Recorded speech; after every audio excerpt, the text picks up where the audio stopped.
So I'm actually studying wildlife biology at Guelph University, and I don't know, animals, biology, just the wildlife around us has always kind of been something that fascinated me.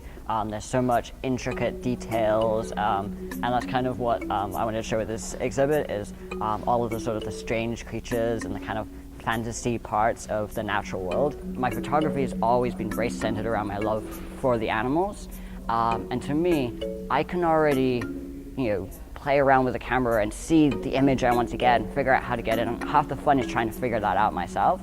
The bit that I want to learn more about is the animals, because if you have an animal in front of you, everyone sees the same animal. But once you know more about the creature, you peel away the layers, you find out what it is that people don't see. What is about this creature that's unique, special? Does it have some behavior that's rarely been seen before? Does it have some unique color pattern or something that is different to all other species? So learning more about that gives me ideas for what I want to capture in my images. So that's kind of why I decided to pursue the biology side of it, just to find out more about the individual animals that I'm taking photos of. I've got a series of 3 pictures of toads, and that's actually a bit of a funny story. They're actually from a pond near my house, and I was walking home after school, and I had my camera with me because being a photographer, I can take my camera everywhere.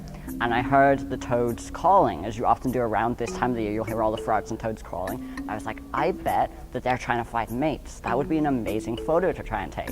So I ditched my bag in the bushes, and I go running down to this little lake down by the road to try and see if I can find these toads.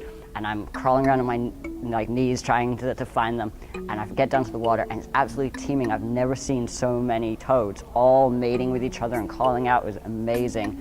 The water was filled with eggs of the ones that they'd already made and whatever. And so I'm down on my stomach, crawling forward through the mud, trying to take pictures and things. I ended up getting completely covered in mud, but that's where I got those photos from. It's kind of funny, afterwards I was so excited that I had this photo of the one calling, and you can see its neck expanded out. I run home to show my mom, and I totally didn't realize I was like covered in mud, so everyone on the street is giving me looks because I'm like bolting it completely covered in mud. So I bet they thought that was an interesting thing to see, but I was just so excited that I got that photo.